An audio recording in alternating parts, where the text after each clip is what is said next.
CBT needs. Live from Waterford and Dungarvan, this is Waterford at 1 News. Good afternoon, I'm Sinead. Aherne. Today's top stories. An outbreak of a superbug has led to the cancellation of non-emergency surgeries at University Hospital Waterford. Fine Gael says they're satisfied there's no bullying within the party in Waterford. Minister of State John Halligan indicates he'll run for re-election. And in sport, Waterford FC welcome Hearts to the RSC tonight in the Scottish Challenge Cup. All non-emergency surgical procedures have been cancelled at University Hospital Waterford today.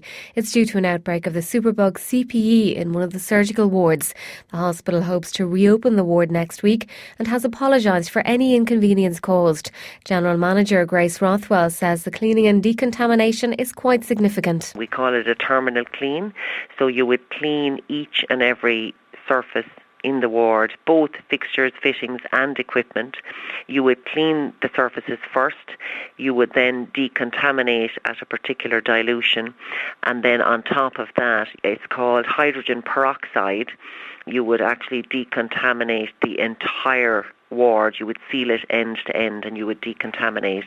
She says the ward needs to be closed off for the full day. And after that hydrogen peroxide decontamination, some people call it fogging, there would be a period of 4 to 6 hours where you cannot actually use the ward. So we need literally the full day to be able to do that to that ward to make sure that it would be safe thereafter for admissions.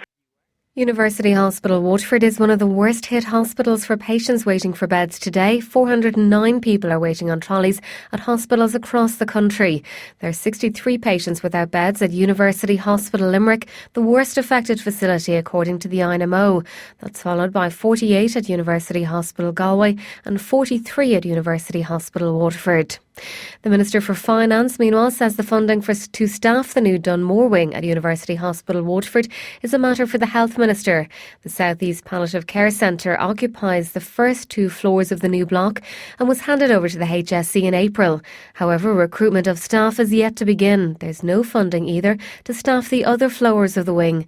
Pascal Donoghue expects more money will be made available for health in the budget. If I look at the increase in funding that has been made available to Waterford Hospital, because of how busy they are, because of the number of visits that they are getting and the increase of them, I am confident that as I put together Budget 2020, we will be making even more funding available for the health services overall. It's then a matter for my colleague Minister Harris to determine how that funding will be made available and to what hospitals. He acknowledges that the beds in the wing are badly needed for Waterford. But of course, if we have gone to all of the needed expense at making a project like this available, and it is needed, and it is money that had to be spent, of course, from our point of view now, and from the point of view of potential patients and the hospital, we want to ensure now that the plans are in place to make use of the hospital beds that have been provided. And I know Minister Harris and the Department of Health are working on that. The Minister for Finance also says he's satisfied from the engagement that he's had that bullying has not taken place in the Fine Gael organisation in Waterford. TD John Deasy had alleged there's bullying going on in the organisation and requested a full review from party headquarters. Local election candidate Fiona Dowd also lodged an official complaint with the Taoiseach and the chair of the parliamentary party regarding a constituency meeting held in Dungarvan and the general conduct within certain members of Fine Gael party in Waterford. Pascal Donoghue told WLR's Damien Tiernan that he accepted there's been very strong views within the organisation. That at times, because of the nature of electoral competition, that there has been some tough moments for the party. But I want to make really clear that any kind of bullying, anything that would make people feel that they are being bullied, is utterly unacceptable within Fine Gael. I have not met John Deasy myself, but the party has engaged with John on the matter. Waterford Minister of State John Halligan has indicated that he will stand again in the general election. In the past he's said he wouldn't run again, but speaking to Damien Tiernan on Daisha today, he says he probably will put his name forward. I'll be 65 in January. You have to think of your friends and your family first. But as against that then, I have a lot of people working for me, full-time and part-time.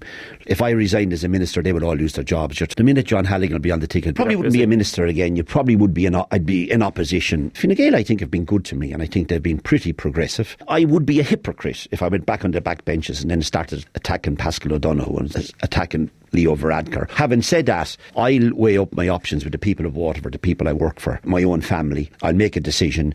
Opposition parties in the UK have agreed not to support Boris Johnson's call for a general election. They met this morning as the High Court in London rejected the latest legal challenge against the suspension of Parliament, as Sean O'Regan reports. Opposition parties met behind closed doors this morning and decided to block a general election. Liz Saville-Roberts said that an alliance of Rebel MPs plan to vote against or abstain in a second vote on a general election on Monday. She's the leader of the Welsh National Party at Westminster and says they wanted to bring down Boris and bring down Brexit. Prime Minister Johnson, though, doesn't seem to care. Perhaps it is that they don't think that they will win. Fine. I'll go to Brussels, I'll get a deal, and we'll make sure we come out on October the 31st. That's what we've got to do. Meanwhile, the latest legal challenge against the suspension of Parliament was taken by businesswoman Gina Miller this morning. She argued that it was an unlawful abuse of power, but despite it being rejected by the High Court in London, she says they're not giving up. We need to protect our institutions. It is not right that they should be shut down or bullied, especially at this most momentous time in our history. There's still business to be finalised this evening in the House of Lords. All stages of a bill designed to block a no-deal exit on October 31st are due to be completed by 5 o'clock. Ireland's ambassador to the United States, Waterford man Dan Mulhall, says while the US administration is pro-Brexit, they are supportive of the Good Friday Agreement. During Mike Pence's two-day state visit this week, the US Vice President says the relationship between the United States and Ireland has never been stronger. The good thing was the Vice President emphasised strongly US support for the Good Friday Agreement, and they want to see an outcome to Brexit which will protect the Good Friday Agreement. They also expressed their support for Brexit. Well, we know that President Trump is a supporter of Brexit, and that's fine. The Vice President talked about the need for negotiations to take place, and that's the view of the Irish government. We want to see the negotiations take place between the EU and the UK to find a sensible solution that will avoid the disruption that a hard Brexit would cause for the UK, for the European Union and for Ireland. There was a slight drop in the live register figures for Waterford during August. 244 people left the dole queues during the month to bring the total to 7,179. The figure is more than 12% lower than August of last year, when 8,203 people were signing on. And Irish people spend an average of 4.5 hours a day on their phones. The new research by Comreg also shows 84% of people now have a smartphone. The regulator is holding its Digital Society conference in Croke Park today. Sociology lecturer at Waterford Institute of Technology, Jill O'Mahony, says people are afraid of missing out on something online. When we don't feel connected to groups, when we don't feel connected to people, our mental health suffers as a result. And this you can transfer that to the social media sphere in terms of fear of missing out, FOMO. This idea of, if you're not online. And I mean, that's connected to that need to be part of a group, and that creates a social anxiety. WLR Sport.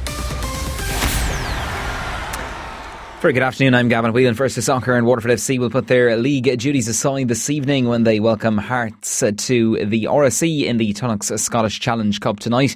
Waterford defender Rory Feely says everyone is still on a high after Monday's victory over Cork in the Munster Derby. The game at the RSC is underway at 7:45. It's the start of a busy few days, with the Blues welcoming Dundalk to the same venue on Monday night for the FAI Cup quarter-final. Feely believes some of the young under-19 players may figure tonight. Yeah, I think there's a couple of lads coming in now who didn't get kind of the minutes they wanted over the last few weeks ago, and they're coming in kind of buzzing to this game with their chance to kind of get themselves into the starting 11. Then again, a couple of the 19s and younger lads coming up through want to get themselves into the first team. They're eager to kind of impress the gaffer and stuff like that. So everyone here is kind of really looking forward to it. Everyone obviously still buzzing from the win on Monday, so the morale in that is high, and we're all going into the game in a good kind of mood. Kick-off is at 7:45. Matt Keane will have updates here on WLR. Elsewhere tonight, Galway United host Shamrock Rovers in the quarter-finals of the FAI Cup. There's two games in the Airtricity League Premier Division. Dundalk hoping to extend their lead at the top. They welcome Cork City to Oriel Park, while Finn Harps take on St Pat's. Republic of Ireland manager Mick McCarthy is praising the battling qualities shown by his side last night. David McGoldrick's 85th minute header rescued a 1-1 draw against Switzerland at the Aviva Stadium. It maintains Ireland's unbeaten run in Euro 2020 qualifying, and McCarthy says his players showed a never say die attitude. To keep going, and they give me everything. They're absolutely brilliant. We're not the best team in the group, but I'll tell you what, you're going to have to put us down before they give up, that's a lovely trait. And as far as I've ever been concerned with playing for Ireland and my teams I've played in and managed, that's always been a wonderful trait. The Republic of Ireland's under-21s look to make it 2 wins from 2 in their European Championships qualifying campaign tonight. Stephen Kenny's team host Armenia at Tallaght Stadium. Kick-off for that one is at 8 p.m. Rory Best has taken the Irish rugby team through his final captain's run at the Aviva Stadium. Joe Schmidt's side are preparing to face Six Nations champions Wales tomorrow in their last warm-up game ahead of the World Cup. Ulster hooker Best, too, will retire after the tournament in Japan, says the day is about the team rather than him. It'll be a really big occasion when I look back upon it, and I'm sure my family will feel it a lot more than I do in the build-up to the game. But ultimately it is about making sure that as a team we perform, as a team that we take a massive step forward and we put ourselves in the best possible position we can to get on a flight on Wednesday to go to Japan, and ultimately Scotland then becomes the next target. Gaelic Games, Breckie Rangers and Kilrossenty will meet tonight in the County Senior Football Championship playoff. The winners will advance next weekend's quarter-finals, with the draw taking place afterwards. The Cumra side reached their first final since 2000 last year, where they lost to the Nair. They'll be strong favourites to advance against a Breckie Rangers side who'll be hoping to avoid another relegation battle. They lost their intermediate hurling status last weekend. Thrown in Fairfield is at 8 p.m. Other action tonight in the County Junior B football quarter-final. Stradbally play host to defending champions the Nair. That one is underway at 7:30. To news of golf next, and Padraig Harrington is in action. He's shot a 2-over par second round at the Porsche European Open of 74. It leaves the European Ryder Cup captain at 1 over into the weekend. Paul Casey is the halfway clubhouse leader there at 5 under. Cormac Sharvin is back out this afternoon from 1 over, while Gavin Moynihan and Michael Hoey are both 2 over. Finally, for now, to news of racing, Ireland's Grand National hero Tiger Roll will bid to equal Red Rum's historic tally of 3 wins in the famous race at Aintree next April.